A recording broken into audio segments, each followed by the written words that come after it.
Bonjour à tous et bienvenue dans cette vidéo point de situation sur le procès Jubilat.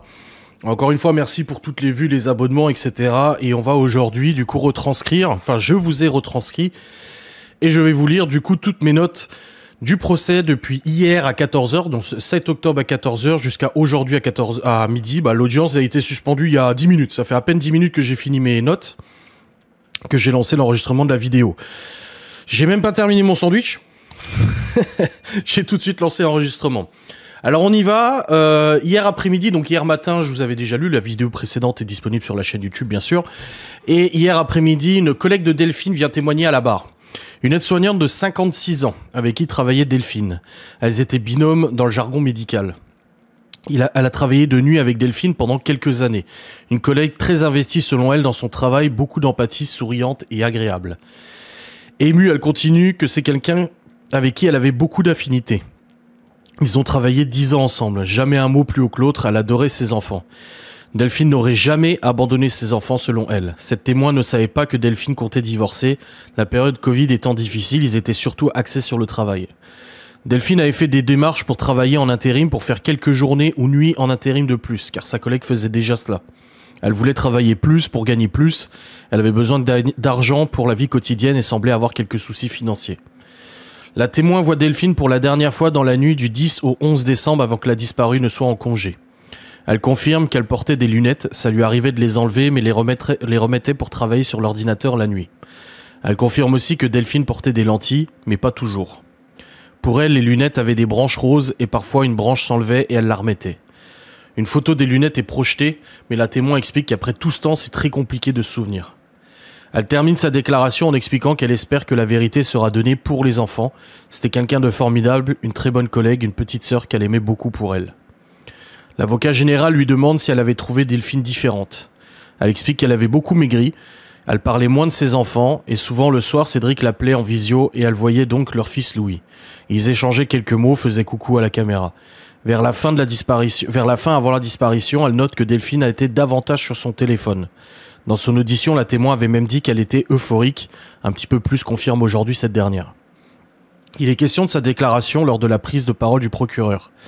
En effet, elle s'est sentie anéantie à ce moment-là d'imaginer que son mari ait pu la faire disparaître. La témoin informe n'avoir jamais entendu qu'elle avait peur de la nuit ou du soir. Elle n'a jamais demandé à être accompagnée pour aller chercher des produits au sous-sol alors qu'il faisait sombre et ne l'accompagnait d'ailleurs jamais pour aller fumer. Pour se rendre au véhicule la nuit, idem, elle indique ne pas avoir vu de la peur chez elle.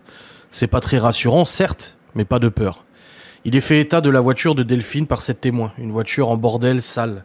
Delphine lui avait dit vouloir changer pour plus grand maintenant qu'elle avait 2 enfants. Maître Martin, avocat de la défense, demande si Delphine fumait. Elle répond que non.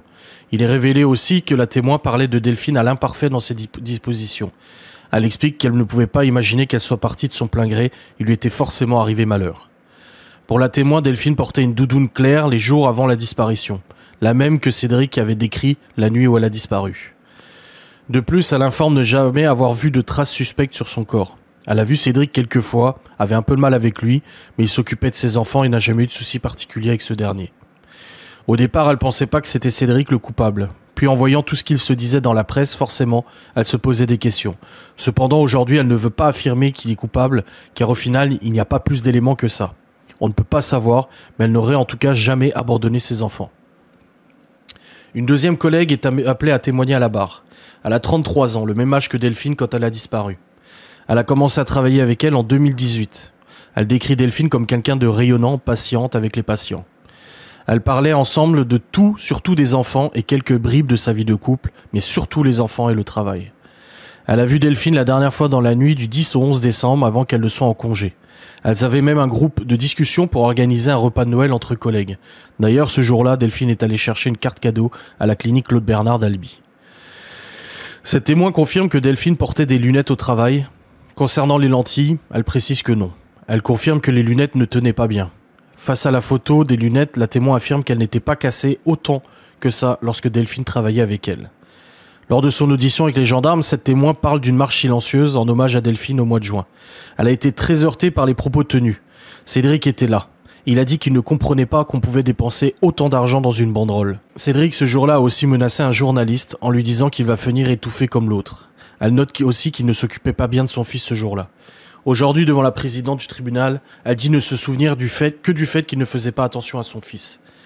Delphine d'ailleurs ne portait plus son alliance à cause du Covid selon elle. On a maintenant l'expertise des lunettes. Donc les lunettes qui ont été retrouvées brisées à la maison, dont une branche a été retrouvée derrière le canapé 1 mois après la disparition, qui a fait beaucoup débat dans les médias.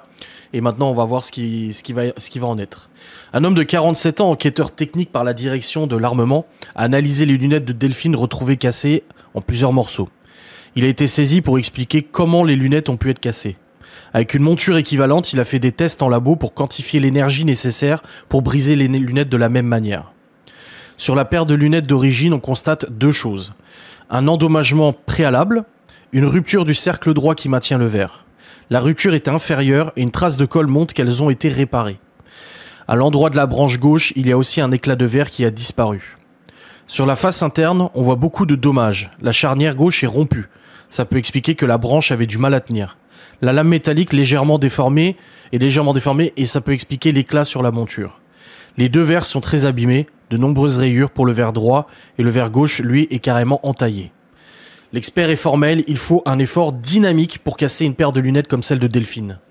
Après plusieurs tests sur 6 paires de lunettes similaires, il constate qu'à de 7 à 21 joules, il n'y a pas les mêmes dégâts, ni de 48 à 73 joules, et qu'il faut environ 83 joules de puissance pour réussir à casser la monture de la même manière.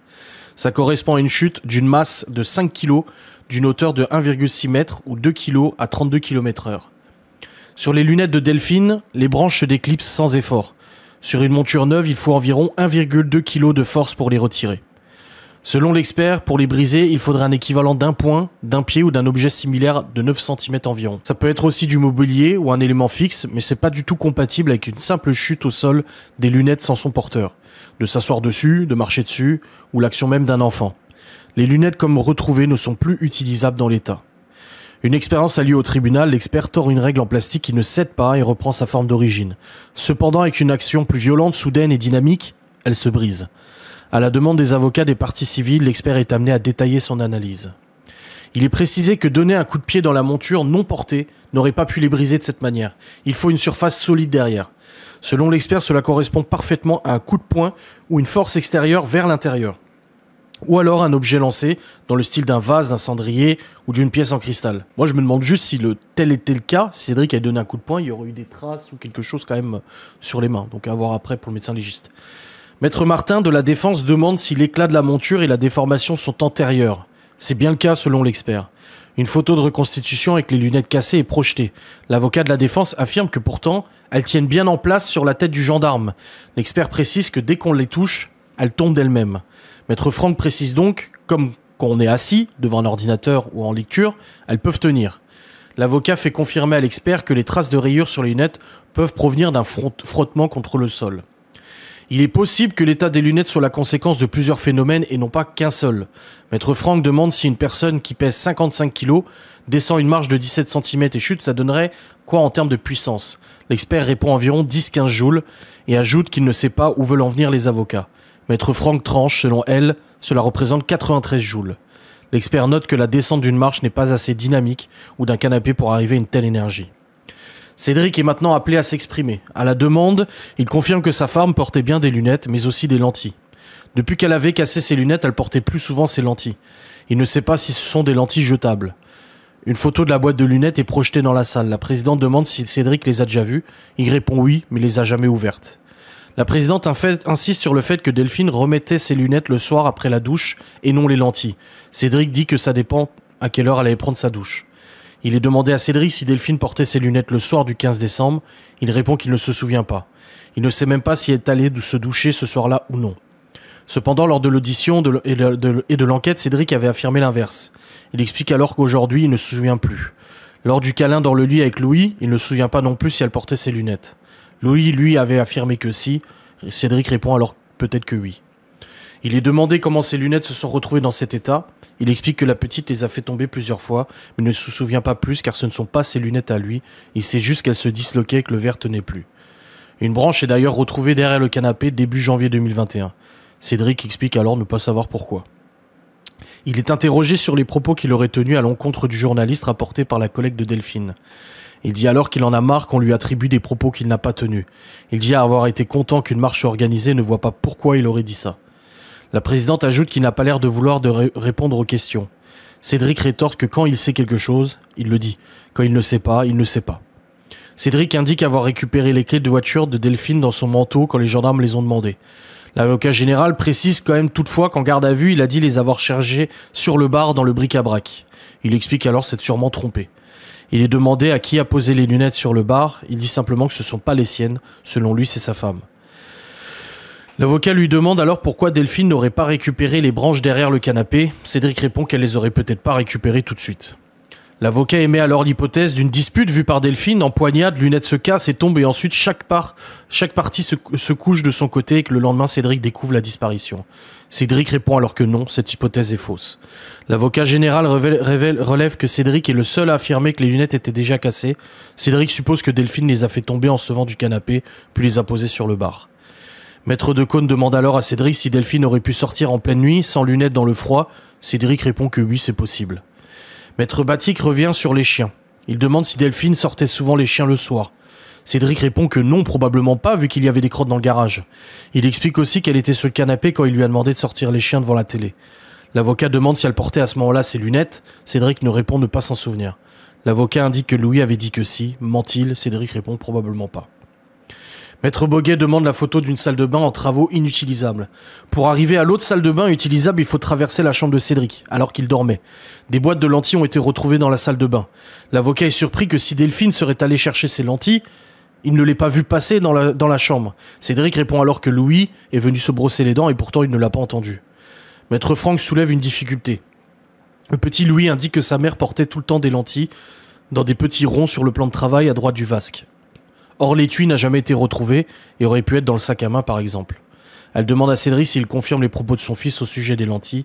Il confirme.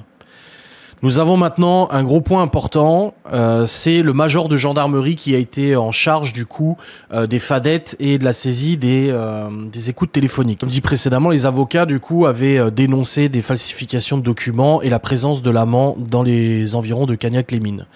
La présidente a fait usage de son pouvoir discrétionnaire pour inviter l'enquêteur à déposer après les attaques de la défense la veille sur le bornage de l'amant et la possible falsification de documents. Elle explique au major ce qu'il s'est passé au sujet de la téléphonie de l'amant de Delphine. En effet, la téléphonie a été analysée et il n'aurait jamais quitté le Tarn-et-Garonne. Cependant, dans une autre procédure, le numéro aurait été identifié dans la nuit du 15 au 16 décembre près de Cagnac-les-Mines. Le major explique avoir été chargé de prendre en compte le travail à effectuer sur les relais. Il a été demandé d'isoler les téléphones qui se trouvaient sur la couverture réseau cette nuit-là, mais qui n'étaient pas là habituellement. Dans un premier temps, il a repris les numéros qui déclenchent le relais. Ensuite, les numéros entre 22h et 6h du matin sous la couverture de cette nuit, et tombe sur 551 numéros. Ont été écartés tous les abonnements domiciliés à Cagnac-les-Mines et communes aux environs. Il reste 216 numéros. Des auditions ont été effectuées avec certains propriétaires de ces numéros. Mais c'est une erreur de sa part, indique le major. Le numéro de l'amant figure bien sur les factures détaillées des relais téléphoniques, mais en correspondant de Delphine l'après-midi de la disparition. Il s'agit d'une simple erreur de copier-coller. La présidente demande comment c'est possible. Le major indique encore une erreur de copier-coller sans vérification après. Ce major était le seul à travailler sur ces relevés. Il affirme que non, le téléphone de l'amant n'a jamais borné à Cagnac-les-Mines. Il est noté par le journaliste qu'il est étonnant que seul le numéro de l'amant ait été concerné par une erreur de copier-coller sur des centaines de lignes téléphoniques. Une telle erreur dans un tel dossier est incroyable. Il est mention d'une autre erreur évoquée par rapport à une autre pièce de procédure sur une pièce manquante. Il s'agit d'un numéro recensé sur le relais au nom de Marlène Medge, qui ne borne pas à Cagnac-les-Mines. Il s'agit d'un membre de la famille de Delphine. Le major répond qu'elle ne borne pas près du domicile des jubilats. L'avocat demande au major s'il a passé une bonne nuit. Il répond que non. Il demande aussi au major s'il comprend que ce genre d'erreur puisse attirer le regard sur un sujet presque périphérique et il en est conscient. L'avocat général note un manque de transparence dans le travail du major. Le major ne pense pas qu'il y ait d'autres coquilles dans son travail à la demande de l'avocat général. Il confirme enfin que le téléphone de l'amant n'a jamais borné à Cagnac-les-Mines dans la nuit de la disparition et affirme avoir un CD-ROM, alors moi j'ai noté il aurait pu prendre une disquette 3 pouces et demi, avec les fadettes, fichiers téléphoniques concernant l'amant avec lui. Les avocats des parties civiles demandent si une réquisition géolocalisée a été faite sur la ligne de l'amant le 16 décembre. Le major confirme et ajoute que de nombreuses autres ont été faites. Il revient sur le fait qu'il a entendu qu'aucune perquisition n'a été faite chez l'amant et il dit que cela lui fait très mal aux oreilles. L'amant n'a pas été le seul à avoir été mis par erreur. Également la belle-sœur de Delphine avec qui elle avait échangé le 15 décembre. Son numéro noté par inattention dans le dossier. La défense prend maintenant la parole. Maître Franck se dit atterré par la réponse du gendarme. Elle revient sur son travail de filtre dans le listing. L'explication serait de dire que par erreur, ils l'ont mis dedans, le numéro de l'amant. Le major explique ne pas l'avoir mis, mais avoir omis de le retirer. C'est difficile à comprendre, commente le major, et c'est difficile à croire selon la défense. À aucun moment l'amant ne borne sur le relais de Cagnac-les-Mines, réaffirme le gendarme, il apparaît juste comme un correspondant. L'avocate relève que l'erreur date du 25 janvier. Or, le gendarme a fait une réquisition le 8 février concernant le numéro de l'amant. Le major répond que si cette réquisition existe, il ne peut pas l'expliquer. Le retour de cette réquisition ne figure d'ailleurs pas au dossier. Le major réaffirme que le numéro n'était pas censé se trouver dans la liste et se trouve vraiment désolé par cette erreur et dit être très embêté par la situation. Maître Martin relève aussi que le numéro de l'amant ne devrait pas figurer dans tous les cas vu qu'ils ont éliminé les numéros présents dans la journée et gardé que 22h à 6h. Le major semble de plus en plus mal à l'aise à la barre et rétorque qu'il s'agit encore une fois d'une erreur. Il se permet de dire même que 4 ans après, en étant convoqué le matin pour l'après-midi, il ne pouvait pas sortir du chapeau avoir une boule de cristal. Donc voilà l'explication vis-à-vis du numéro de l'amant. À vous de voir ce que vous en pensez. Nous avons maintenant le fils de la famille d'accueil de Cédric qui est à la barre. 54 ans aujourd'hui, il n'a pas grand-chose à dire. Il a connu Cédric, il était tout petit, de 3 à 10 ans. Même après, il continuait de se voir car Cédric venait passer des vacances avec eux jusqu'à 12-13 ans dans les Pyrénées. Ils se sont perdus de vue pendant des années et après la disparition de Delphine, ils ont repris contact. Il se souvient d'un gamin adorable. Il n'a vu la disparue qu'à 2 reprises. Après la disparition, il pensait avec sa femme que ce serait bien de reprendre contact avec lui pour garder les enfants ou l'aider. Ses parents ont toujours été tati et tonton pour Cédric. Et il note qu'il pense que Cédric a beaucoup de respect pour elle et qu'ils ont été présents à son mariage. La femme du témoin et lui-même ont passé 2 week-ends avec Cédric et les enfants entre la disparition et l'incarcération pour que les petits pensent à autre chose. C'était une ambiance très particulière. Un soir, il a évoqué le sujet. Cédric assure qu'il a accepté la séparation et mentionne que le couple faisait déjà chambre à part. Il a évoqué la nuit de la disparition en faisant le même récit que celui qu'il fait depuis décembre 2021. La mère du témoin a fait des virements ponctuels à Cédric pour l'aider dans la disparition. Le témoin lui a pensé aller voir l'accusé en détention sans aller plus loin. Il lui a écrit et a contacté Cédric par l'intermédiaire de sa dernière petite amie de 2024 et 2025. Dans le box, Cédric semble très ému. La fille de la famille d'accueil vient maintenant témoigner à son tour. 53 ans, elle est la sœur du témoin précédent. C'est compliqué pour elle car il connaissait Cédric depuis longtemps. Tous étaient très attachés aux uns et aux autres. Cédric était un enfant souriant, attachant, affectueux. Il n'a jamais fait de crise, il aidait toujours son père. La témoin n'a pas de souvenir d'un enfant en souffrance ou en détresse. La mère de Cédric venait régulièrement le voir. Le témoin dit que c'est compliqué d'être présent aujourd'hui car Cédric est une belle personne affectueuse.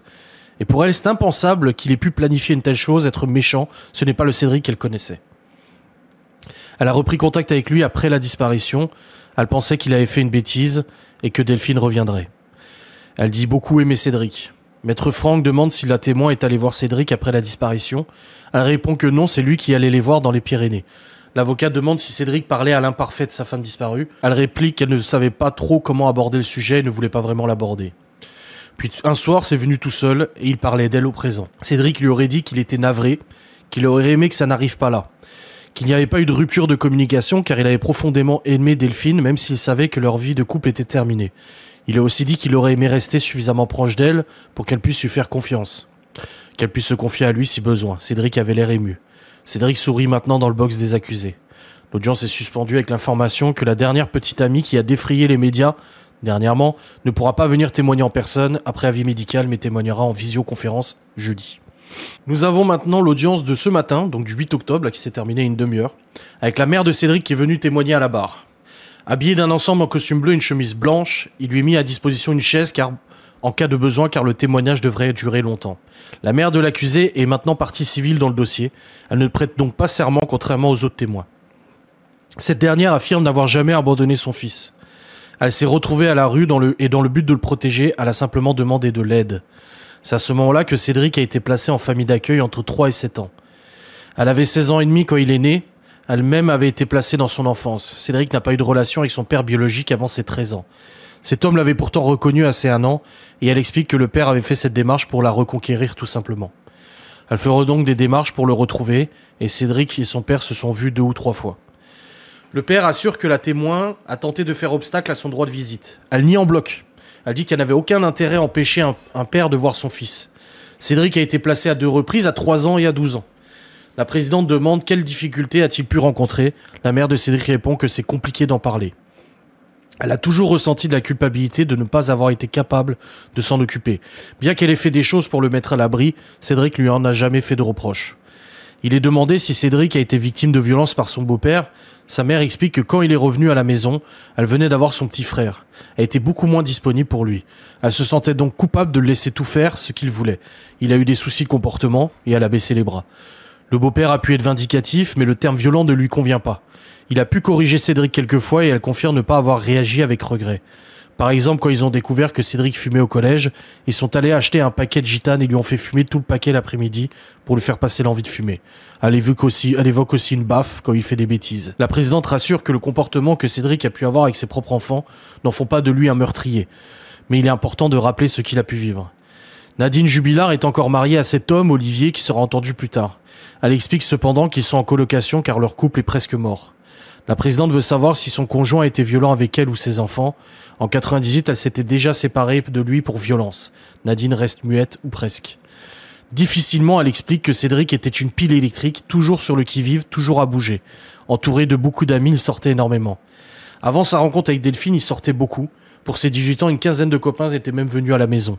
Il était jovial, agréable, il était à l'opposé de ce qu'il est devenu. Selon Nadine, quand il a présenté Delphine, elle s'est dit que c'était bien qu'il rencontre une jeune femme comme elle, que ça allait tempérer son côté foufou, et pourvu que ça dure. Elle explique d'ailleurs qu'il ne sortait plus et se consacrait à son couple, et c'était très bien comme ça. La présidente lit à la mère de Cédric les propos qu'elle a tenus au sujet de son fils lors de sa garde à vue en 2021. Elle parlait d'impulsivité, de colère, qu'il s'emportait vite. Elle confirme, et c'est le changement qu'elle a constaté quand ils se sont installés à Albi en 2019.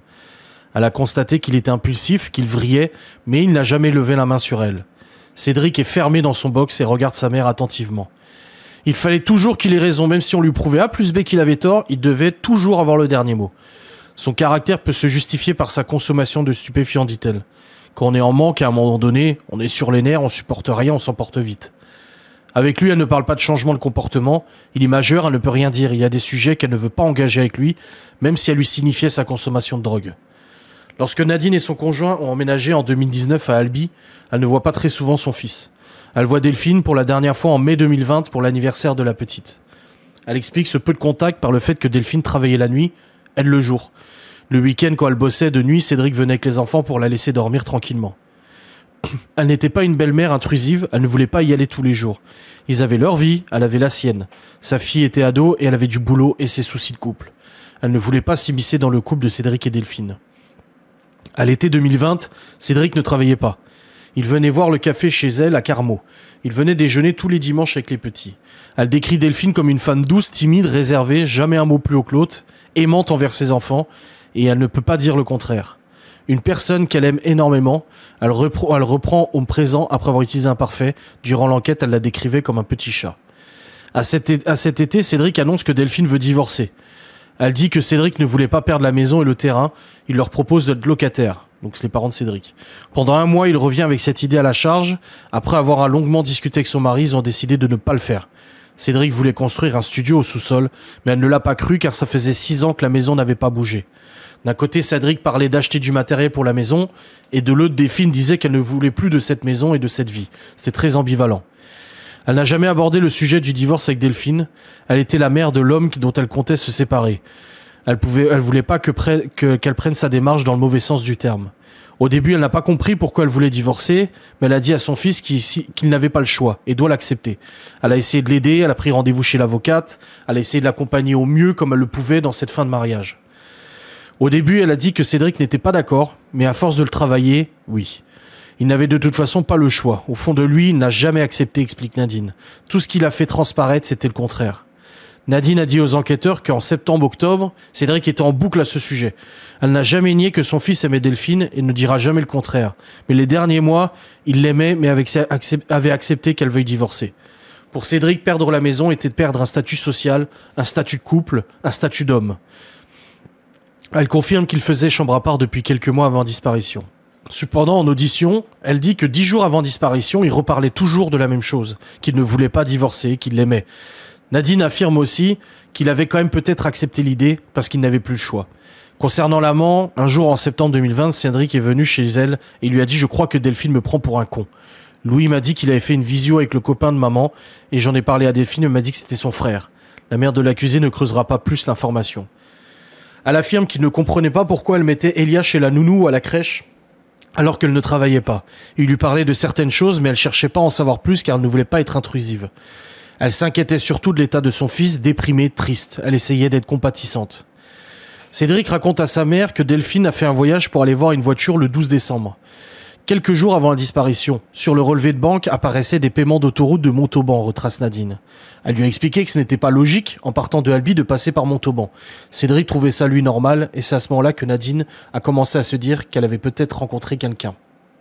Elle lui en a pas parlé parce qu'elle ne voulait pas faire de peine à son fils. Au sujet de la géolocalisation du téléphone de Delphine, la mère indique prendre la responsabilité. C'est elle qui en a parlé à son fils et elle l'a fait avec son téléphone. Elle avait décidé de le faire mais n'allant pas assez vite, Cédric l'a fait à sa place avec son téléphone. Elle a ensuite écrit à Delphine pour s'excuser le 27 octobre car elle culpabilisait mais elle ne lui a jamais répondu. La mère de Cédric revient sur les menaces, c'était sur le parking de son lieu de travail. À la barre, la mère de Cédric pleure, on lui tend un mouchoir. C'était un matin, il était très agité, ils sont sortis. Ils ont discuté que Delphine voulait divorcer. Tout en mettant la petite dans la voiture, il a dit « J'en ai marre, elle va m'énerver, je vais l'enterrer et personne ne va la retrouver ». Nadine explique ne pas avoir compris la portée de ses mots, mais avoir mis ça sur le ton de la colère et lui a dit d'arrêter de dire des conneries. À la barre, Nadine pleure. Aujourd'hui, elle regrette de ne pas avoir donné de sens à cette phrase. La présidente la rassure et lui explique qu'elle était dans une situation compliquée. Le jour de la disparition, Cédric appelle à sa mère à 5h38, qui est en arrêt suspicion Covid.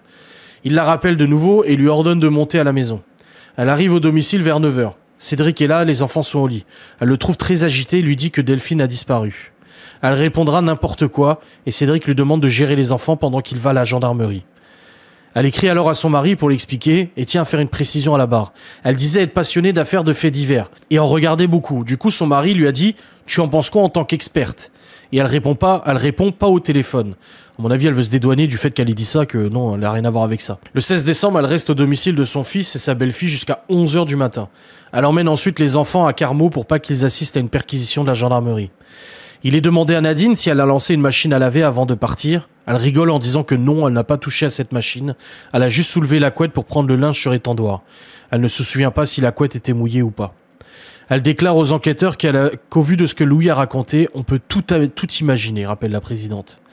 Dans sa tête, elle a un doute. Depuis 24 heures que Delphine a disparu, elle espère que Cédric n'a pas eu un coup de folie. Elle pose la question à son fils, il répond qu'il n'y est pour rien. Elle confirme qu'en tant que fan des faits divers, plein d'hypothèses sont passées dans sa tête. Cédric avait dit que Delphine ne mangeait plus de porc et qu'il l'avait vu prier. Elle a donc parlé de la piste du djihad ou d'une secte. Cédric lui ayant amené un courrier des témoins de Jéhovah à son nom à elle et aussi pensé à la piste du burn-out et de la disparition volontaire. Cédric s'installera chez elle après la disparition et il reste un gros mois. C'était très compliqué car sa mère gérait tout. Elle gérait le fils, la souffrance. Elle l'a emmené voir un avocat le 26 décembre. Elle gérait les petits, la poussait à reprendre le travail rapidement pour penser à autre chose. Elle gérait les tâches quotidiennes avec les enfants, l'école, les crèches, les repas. À la demande de la présidente, Nadine confirme que Cédric ne l'a jamais aidé financièrement. En août 2023, elle demande à voir son fils en prison. La demande est refusée par la juge car elle est constituée partie civile. Pourquoi avoir attendu 2023 demande la présidente. Elle dit s'être rapidement posé la question, mais du fait de son état psychologique, on lui a déconseillé de le faire. Après, elle allait mieux, elle a changé d'avocat. Elle avait cependant peur de la prison, mais s'est dit qu'il fallait surmonter cette peur pour aller le voir. Son avocate ne pensait pas que ce serait accepté, ça n'a pas été accepté. La présidente l'interroge sur une question étrange. Apparemment, un jour, elle était sur le canapé avec une amie, et la petite prenait un coussin et tapait sur le visage. De je ne sais qui, dit-elle. Elle a dit « Tu vas pas faire comme ton père ». Cependant, Nadine explique que c'était de l'humour très décalé, mais c'est vrai que c'est sorti de son contexte, c'était vraiment pas quelque chose à dire. La présidente demande pourquoi Nadine est rentrée en contact avec la dernière petite amie de Cédric. Elle explique qu'elle savait par Louis que Cédric n'écrivait pas aux petits. Elle a donc trouvé ce moyen pour lui envoyer des photos et lui rappeler qu'il avait des enfants. Ce n'était pas pour donner des nouvelles, mais le faire réagir, qu'il avait 2 enfants qui n'avaient rien demandé à personne, qui n'avaient plus leur maman et leur papa. Elle explique que dans le dernier courrier de Cédric, elle a réalisé tout ce qu'elle avait raconté à propos des enfants, c'était des nouvelles des petits, et qu'il ne rebondissait pas là-dessus. Il parlait juste de récupérer sa voiture, il avait un ton absent, cassant. Depuis, elle a eu un blocage de lui écrire. Nadine explique que sa constitution de partie civile a beaucoup choqué, elle le comprend. Elle ne l'a pas fait en tant que maman, mais en tant que mamie des enfants qui n'ont rien demandé. Elle veut découvrir la vérité pour eux et pour la famille de Delphine. Elle culpabilise de ne pas s'être investie plus dans la relation avec Delphine et d'avoir pris pour argent comptant ce que disait son fils. Aujourd'hui, tout ce qui compte, c'est les enfants et la vérité. L'avocat général pose ces questions. Il explique que ça ne doit pas être facile pour Nadine d'être là et note qu'elle a souri plusieurs fois à son fils. En effet, ça fait longtemps qu'elle ne l'a pas vu, plus de 4 ans et demi. À la question de l'avocat, elle affirme avoir été l'instigatrice de la géolocalisation. Mais Cédric a utilisé son téléphone car il n'arrivait pas avec le sien. L'avocat général mentionne une scène qui s'est déroulée. Elle explique qu'après la disparition, ils ont mangé chez Cédric. Au dessert, Nadine est allée chercher une pelle à tarte. Quand elle a ouvert le tiroir, Cédric s'est métamorphosé. Il a crié qu'il ne devait pas toucher à ses affaires. Il a collé son nez et sa bouche contre sa mère en lui disant de se taire. Le beau-père calme la situation, Nadine sort fumer. Quand elle est re-rentrée, Cédric lui a de nouveau crié dessus et finalement lui a dit « J'ai besoin de toi ». Il l'a pris dans ses bras et ils se sont dit « Je t'aime ». Elle dit avoir eu peur car il pouvait vriller à tout moment. Elle confirme donc l'existence de cette chaîne choquante. Maître Batik revient sur la question de la religion. Moi je me pose juste comment ils le savent les enquêteurs qui s'est passé ça. Elle explique que si elle a parlé de ça, c'est parce que son fils lui en a parlé. Au début, elle prend pas ça comme de la manipulation de son fils. Il lui avait déjà raconté 2-3 choses, c'est tout. Mais ça la conforte dans ses hypothèses de départ pour le djihad ou d'une secte. L'avocat explique qu'aujourd'hui, on sait que c'est faux. Et pourtant, Nadine a continué sur cette voie. Elle explique qu'elle ne comprend pas, peut-être pour se couvrir, peut-être. Maître Chmani revient sur la phrase dite par Cédric sur le fait d'enterrer sa femme. Nadine explique qu'elle regrette de ne pas avoir donné plus de sens à cette phrase. Elle pleure à la barre et elle dit qu'elle ne peut pas. Elle confirme que Cédric lui interdisait de communiquer avec la famille Delphine, sous menace de lui prendre les enfants et de partir. Il est demandé si Cédric a déjà dit « à part toi et ma femme, toutes des salopes », elle confirme ce genre de phrase. Son fils en avait marre d'être harcelé par la presse. Elle lui avait même conseillé de monnayer les photos par l'humour, en faisant allusion à l'affaire Villemain. Cédric lui a alors dit qu'il était l'homme le plus connu du Tarn. L'avocat conclut que pendant 6 mois, la vie était facile pour Cédric, difficile pour elle. En effet, elle confirme avoir mis sa vie entre parenthèses. Cédric a rapidement eu des aventures après la disparition de Delphine. Sa mère a dit que son comportement l'avait choqué quand il s'est mis en couple avec une femme. Elle sera entendue demain d'ailleurs. Elle a annoncé la disparition de Delphine en essayant de ne pas faire peur à Louis, car Cédric ne savait pas comment le dire à son fils. Elle lui a dit, à part dans le bureau, que sa maman n'était pas au travail ni au lit, qu'elle s'était promenée dans la forêt et s'était perdue. Le petit Louis a demandé comment elle faisait pour manger et dormir. Elle a répondu qu'elle avait sûrement trouvé une cabane et qu'elle attendait qu'on vienne la chercher. Elle regrette car Louis a peur maintenant d'aller en forêt. Elle explique ne pas être parfaite, mais avoir fait ce qu'elle pouvait pour les petits en larmes. Maître Boguet se questionne sur la chronologie de la découverte de la visio des enfants avec le copain et la phrase de Cédric qui dit qu'il va l'enterrer. Nadine ne se souvient plus de la chronologie. Elle pensait être la seule personne à avoir entendu Cédric dire des choses pareilles. Aujourd'hui, elle ressent de la désolation et de la tristesse. Elle pense que si elle avait pris un peu plus au sérieux tout ça, elle aurait pu approfondir l'esprit de son fils pour savoir. L'avocat demande si elle aurait tout fait pour qu'il ne tue pas Delphine. Sa mère répond que ce n'est pas ce qu'elle a dit. Elle explique qu'elle est là pour des enfants, elle attend une vérité judiciaire ou non, pour pouvoir toujours rester droite devant eux quand ils auront des questions. Elle veut pouvoir leur dire qu'elle a essayé de connaître la vérité. Ils reviennent sur la confrontation en audition où Cédric est resté impassible face à sa mère et a continué de nier alors qu'elle était à genoux, à le supplier de dire la vérité. Ça ressemble un peu à l'affaire Daval. Les avocats de la défense expliquent qu'ils avaient beaucoup de questions à poser, mais Cédric leur a demandé de ne poser aucune question à sa mère. La présidente demande à Cédric s'il veut réagir, il répond par la négative. Le beau-père de Cédric est maintenant à la barre, il s'agit d'un grand homme aux cheveux gris. Alors, je vais arrêter ici, donc ça veut dire que pour l'instant le tout début d'audition du beau-père, qui n'y a pas grand-chose, je vais le mettre de côté, je le garderai pour du coup l'audience, la vidéo de demain. Donc là, c'était une plus longue vidéo, vous m'excuserez, mais là, il y avait beaucoup de contenu. Je vais continuer de prendre mes notes, je vais continuer tout ça. Et on se retrouvera du coup demain pour une nouvelle vidéo. Des bisous, salut.